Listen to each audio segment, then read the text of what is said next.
Bien, vamos a ver ahora algunas complicaciones de las fracturas, ¿ya? Por ejemplo, dentro de las complicaciones vamos a ver que voy a usar el cuadrito de acá, algunas complicaciones ocurren al inicio de forma inmediata, de forma temprana, o sea, apenas uno se fractura, puede ocurrir la lesión, puede ocurrir de forma inmediata, ¿ya? Otras fracturas ocurren de forma mediata, o sea, cuando hablamos de inmediata estamos hablando en las primeras 48 horas aproximadamente, temprano, o sea, solo por haberse fracturado. Mediata estamos hablando las que han ocurrido usualmente después de algunos días, varios días, algunas semanas, quizá incluso algunos pocos meses. En cambio, las complicaciones tardías son las que ocurren usualmente después de muchos años de haberse ocurrido la fractura. Entonces, para empezar, tenemos que agruparlas ahí, ¿ya? La mayoría de las fracturas inmediatas ocurren por el simple hecho de haberse fracturado, ¿no? Las mediatas ocurren generalmente, no siempre, por un mal tratamiento, por un mal manejo de la fractura. Ya sea que lo lavaron mal, lo desinfectaron mal, hizo osteomielitis, lo inmovilizaron mal, hizo pseudoartrosis o síndrome compartimental, etc. ¿Ok? Entonces son por un mal manejo. Y las complicaciones tardías, bueno, ya pasan después de varios meses o años.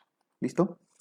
Entonces, empezamos con la embolia grasa. La embolia grasa es una lesión temprana, es una lesión prácticamente inmediata. Genera una respuesta inflamatoria sistémica, un SIRS, por lesión de la médula ósea.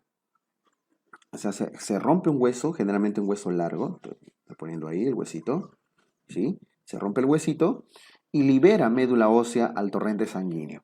No solo libera médula ósea, sino émbolos grasos también, émbolos grasos, citoquinas, y eso genera toda la sintomatología. ¿Por qué ocurre? Por fracturas de huesos largos. Estos huesos largos, por ejemplo, estamos hablando del fémur, estamos hablando del húmero, la tibia y algunos huesos que probablemente no sean largos específicamente, pero por ejemplo la pelvis también puede generar, la pelvis también puede generar una embolia grasa o embolia adiposa, le pueden llamar también, ¿eh? Listo. Ahora, cuando se libera el torrente sanguíneo, esta médula ósea no siempre genera una serie de síntomas entre las cuales destacan los síntomas pulmonares. Genera embolia pulmonar, entonces se manifiesta como distrés respiratorio súbito, puede haber tos, puede haber expectoraciones con sangre, sanguinolentas, puede haber cianosis. Entonces, la pregunta típica acá es, paciente X se fractura un hueso largo y ahora súbitamente hace distrés respiratorio. ¿Ok? Y sintomatología respiratoria. ¿Qué tienen que hacer? ¿O qué tienen que diagnosticar o sospechar? Embolia pulmonar, embolia grasa, por fractura de hueso largo. Pero la sintomatología no siempre es pulmonar necesariamente, puede ser neurológica, a nivel del sistema nervioso central, alteración del sensorio, coma, depresión del sistema nervioso central, etc. Puede haber aparición de petequias, como ven ahí en la piel, puntitos rojos en la piel, en las conjuntivas, etc. ¿Ya? Entonces, resumen de este tema que es bastante sencillo. Se fractura un hueso largo, libera médula ósea, libera células citoquinas, algo inflamatorio y trae sintomatología pulmonar, neurológica, cutánea, etc. ¿Ya? El manejo es principalmente médico, ¿no? El manejo de la embolia. Listo. Entonces, esto con la embolia grasa o embolia adiposa, que vendría a ser una complicación temprana, inmediata, porque, ya para cerrar esto, suele ocurrir usualmente dentro de las primeras 48 horas, ¿ya? Incluso el primer día, a veces con mucha frecuencia. Está muy asociado a la mala inmovilización, ¿ya? Listo.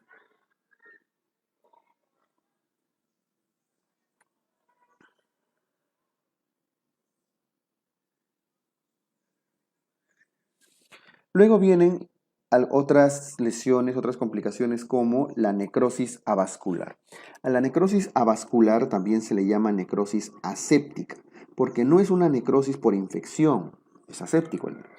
Es una fractura porque se fractura el huesito y genera devascularización. Generalmente esto ocurre en zonas, en huesos que tienen cuello, por ejemplo acá. ¿cierto? Estamos viendo un fémur, se fractura el cuellito, se fractura el cuello y secciona los vasos sanguíneos, por lo tanto la irrigación que va hacia la cabeza, en este caso la cabeza, se ve obstruida, se ve bloqueada, se ve interrumpida, y eso puede generar necrosis de la cabecita, necrosis de la cabeza del fémur en este caso. Por eso dice que esto suele ocurrir cuando se fracturan huesos que tienen cuello. ¿Quiénes tienen cuello? El fémur, el húmero, como huesos largos. Hay huesos que son chiquitos, que no tienen ese tipo, pero tienen una zona estrecha. Por ejemplo, el escafoides tiene una forma en la mano, tiene una forma más o menos así, ¿no? Más o menos así, tiene una zona excavada. Por eso, de ahí viene el nombre de escafoides, porque tiene una zona excavadita. Y eso es una zona de debilidad, una zona estrecha, y ahí tiende a fracturarse, ¿no? Igual el astrágalo en el pie, el astrágalo tiene una forma más o menos así, entonces tiene una zona estrecha donde también puede fracturarse con facilidad, ¿ya? Listo, entonces escafoides, astrágalo, aun cuando no son huesos largos, pueden generar necrosis aséptica. Estos son cortos y estos son largos. Listo, lo importante es que entender que si se secciona el cuello de un hueso o una zona estrecha, puede generar obstrucción vascular y eso genera necrosis de la parte más distal. ¿Ok? Más distal en la irrigación, ¿no? Bien. Luego vienen las lesiones neurovasculares, que también son bastante más comunes incluso, ¿ah? Las lesiones neurovasculares, lesiones de nervios, lesiones de vasos, ocurren cuando prácticamente en todas las fracturas. Vean acá que estamos viendo un húmero, estamos viendo un radio con un cúbito, ¿no?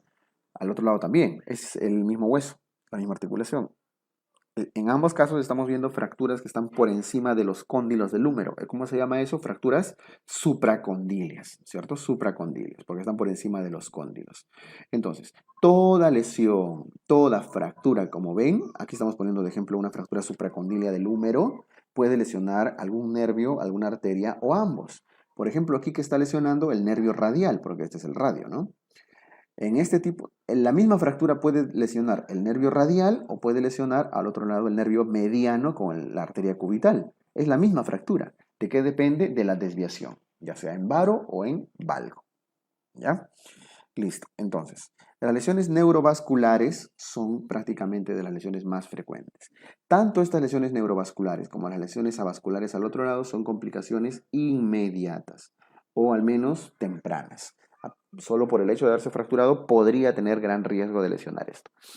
Las lesiones neurovasculares son finalmente lo que tienen que tener ustedes de conocimiento final cuando terminemos este curso de traumato, ¿no? Por ejemplo, fractura supracondilia ya saben que puede lesionar, si la desviación está en varo, el nervio radial, si está en valgo, el nervio mediano o la arteria cubital.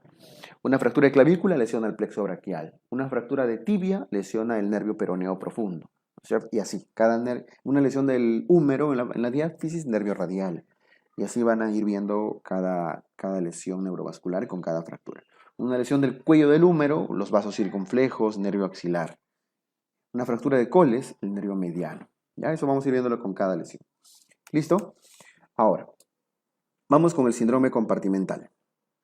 El síndrome compartimental le hemos dado le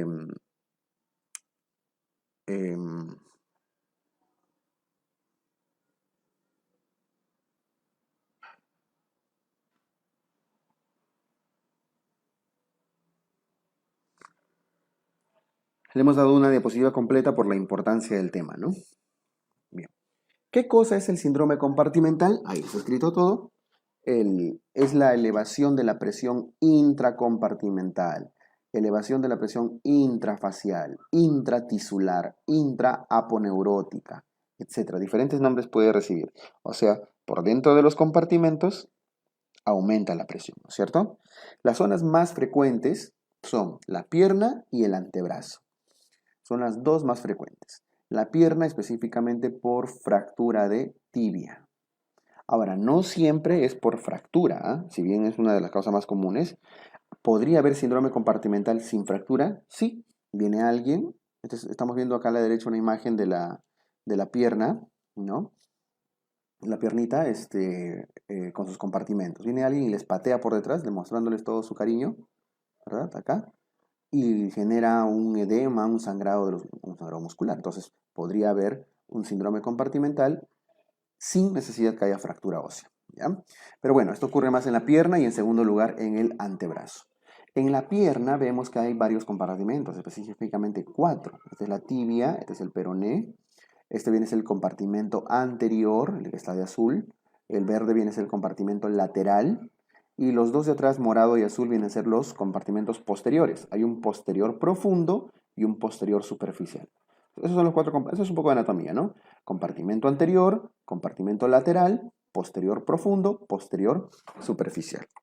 En la pierna, el compartimento que más tiende a lesionarse, que más síndrome compartimental hace, es este de acá, ¿no es cierto? El compartimento anterior, que está de azul. Vean su estrecha relación con la tibia, así que justamente está muy relacionado a las fracturas de tibia. Bien, listo. ¿Qué más? En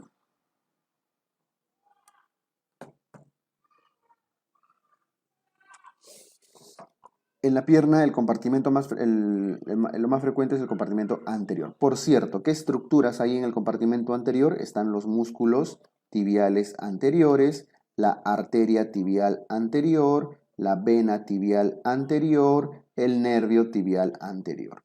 No todo es fácil acá, porque todos son tibiales anteriores, son del compartimento anterior. Al nervio tibial anterior también se le pueden conocer, porque está muy relacionado con el nervio peroneo profundo. Peroneo profundo, ¿ya? Con cualquiera de los dos nombres puede venir. Ahora, dentro de la evolución fisiopatológica, aquí lo que inicia todo, independientemente que sea por fractura o no, es la lesión de las partes blandas y el edema muscular, el edema de los músculos. Los músculos aumentan su presión. Los músculos aumentan la presión intracompartimental, más aún si es que sangra los vasos todavía más, y las aponeurosis no pueden distenderse porque son tejidos duros, ¿no es cierto? Entonces rápidamente, con un mínimo edema muscular, ya podría haber síndrome compartimental, ¿ok? Listo. Ahora, esto...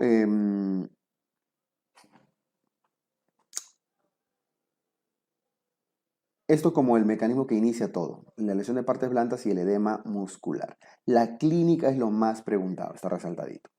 ¿Ya? La evolución clínica depende de la evolución fisiopatológica. Acá hay una triada. Todo síndrome compartimental tiene estas 3 cosas: dolor, cianosis y disminución del pulso.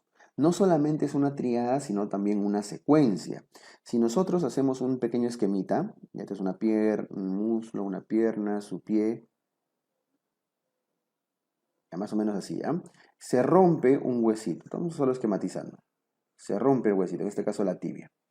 Si se rompe el huesito, el compartimento que está por el compartimento anterior empieza a aumentar su presión, porque hemos visto que hay daño de partes blandas, se edematiza, aumenta la presión. Si aumenta la presión, no permite un adecuado flujo vascular, ¿no es cierto? ¿Qué es lo primero que se obstruye? Lo primero que se obstruye es el drenaje linfático y venoso. Al no haber un buen drenaje linfático y venoso desde el pie a la circulación sistémica, va a empezar a congestionarse más, a aumentar más presión y eso va a generar intenso dolor. Un dolor intenso. ¿Por qué el dolor? Usualmente por la obstrucción linfática, por el edema. Pero es un dolor desproporcionado, un dolor 3 cruces. 5 cruces les voy a poner. ¿Ya? Un dolor bastante intenso. Posteriormente, a medida que va aumentando la presión del compartimento, ¿qué cosa tenemos acá? Cianosis. El pie se empieza a poner azul, cianótico, porque se está llenando de sangre venosa. Cianosis, entonces, ya el piecito no tiene un adecuado drenaje venoso. Y cuanto más aumenta la presión, cuanto más va aumentando la presión, en algún momento ya hay bloqueo al flujo arterial. Y si ya no llega sangre al pie, ¿qué va a haber? Disminución del pulso y eso ya prácticamente lleva a la isquemia. Y en lo último, entonces, la secuencia del síndrome compartimental es dolor desproporcionado, cianosis del pie, disminución del pulso, isquemia. Eso. Entonces, no solamente es una triada, sino también una secuencia. Les pueden preguntar, ¿cuál es el hallazgo más temprano en el síndrome compartimental? El dolor. ¿Cuál es el hallazgo más tardío? La disminución del pulso. ¿Qué más hay? El resto ya es bastante inespecífico, puede aparecer en cualquier síndrome compartimental. Hay dolor al movimiento del pie, ¿no? Dolor al estiramiento del compartimento. O sea, cuando mueven el pie y los músculos de la pierna se contraen, duele. Ahí no hay nada especial. Puede haber palidez, ojo, ¿ah? Si bien hemos dicho que la característica clínica es cianosis, sí podría haber palidez, aunque es raro. Pérdida de la sensibilidad, parálisis muscular, parestesias de los 2 primeros dedos, puede pasar. Parestesias de todos los dedos, pero los 2 primeros son los más comunes. Dificultad para movilizar el pie en cualquier dirección, movimiento. Así que, en general, dificultad para mover el pie. Los 3 de arriba los voy a resaltar porque es lo más importante. El dolor desproporcionado, luego la cianosis y la disminución del pulso son los hallazgos más característicos. Bien, eso es la clínica. En la ayuda diagnóstica, o sea, como métodos de ayuda diagnóstica, se ha usado históricamente la oximetría de pulso, el pulsoxímetro, ¿no? Pero eso no es sensible. Eso ya tenemos que corregir. No es sensible. ¿Por qué? ¿Por qué no es sensible? Porque cuando ya encuentran disminución, con el pulsoxímetro, baja saturación de oxígeno, ¿no es cierto? Disminución del pulso. Entonces, es porque ya estamos en este punto. Aquí es donde el pulsoxímetro detecta no solo la baja de la frecuencia, sino la de saturación. Entonces, ya es un hallazgo tardío. Debería de ser detectado desde el inicio, desde acá o desde acá, cuando hay sospecha clínica. Entonces, por eso no tiene alta sensibilidad. Ya lo detecta en fases tardías. ¿Qué es lo ideal entonces? Poder medir, poder cuantificar directamente la presión intratisular, y esto se hace con el equipo de Stryker. Hay otras, Stryker es la marca del equipo. Hay otras, Madsen, Whitesides, etc. No es como decir Liebman, Riester, no es la marca. Stryker. Stryker es la marca de un equipito que le ponen su agujita y mide la presión, lo clavan en el compartimento, lo clavan adelante, en el compartimento que quieran medir, y les da el valor en milímetros de mercurio en su pantallita, ¿ya? Entonces, con esto miden directamente, clavando el músculo, miden directamente cuánto de presión intracompartimental o intratisular hay. ¿Está bien? Lo normal es que la presión tisular medida con este equipo de Stryker o uno similar vaya de 0 a 8 milímetros de mercurio. Son ustedes de forma normal, ¿no? Al final del día, por el edema, por la éstasis venosa y demás, podría aumentar un poquito. Pero ese es su rango aproximado. En cambio, a partir de 25 o 30 milímetros de mercurio ya tiende a haber disminución del flujo vascular. ¿Ya? Disminuye el flujo vascular. Y si es que está por encima de 30 milímetros de mercurio, ya podemos diagnosticar síndrome compartimental. Ojo, es ayuda diagnóstica. ¿Ya? Se diagnostica entonces, o hay más probabilidad de síndrome compartimental cuando la presión está por encima de los 30 milímetros de mercurio medidas con el equipo de Stryker. Ojo que es ayuda, estoy repitiendo más de una vez. No es gold estándar ni nada, porque ¿qué cosa predomina en el diagnóstico de un síndrome compartimental? Más importante es la clínica. Porque si les sale un valor de presión, por decir de 40 o 50, exagerando, pero el pie todavía está en buen estado, el pie está bien irrigado, hay buen pulso, no vamos a meterlo al tratamiento, no vamos a decidir una fasciotomía, ¿no? O sea, siempre la decisión de fasciotomía, que es el tratamiento, o el diagnóstico definitivo depende de la clínica principalmente. Esto solo ayuda. ¿Ok? Listo. Una vez que lo tienen diagnosticado, confirmado, ya sea clínica o como ayuda diagnóstica o lo que fuere, el tratamiento implica fasciotomía principalmente, incisión de las aponeurosis. Voy a hacer una ampliación de esta imagen para que noten cómo claramente los compartimentos tienen una zona blanquita, ¿no? Ahí está. Es la zona de corte que le han hecho al compartimento. Acá, o acá en el moradito, o acá. Independientemente de la zona, lo importante es que además del soporte general, la fasciotomía implica abordaje de los 4 compartimentos de la pierna con una doble incisión en piel. Noten esta pierna acá abajo, hasta el corte. Al otro lado también hay un corte para que puedan abordar a los 4 compartimentos. Bueno, finalmente lo que tienen que recordar, más allá de cuántos compartimentos y esto, es que la fasciotomía, la incisión de las aponeurosis, es la medida que se toma ante un síndrome compartimental. ¿Ok? Listo. Este es un tema altamente importante y siempre de alta probabilidad de preguntas, así que ténganlo claro, chicos. Listo. Quedamos ahí, nos vemos en el siguiente video con las demás complicaciones.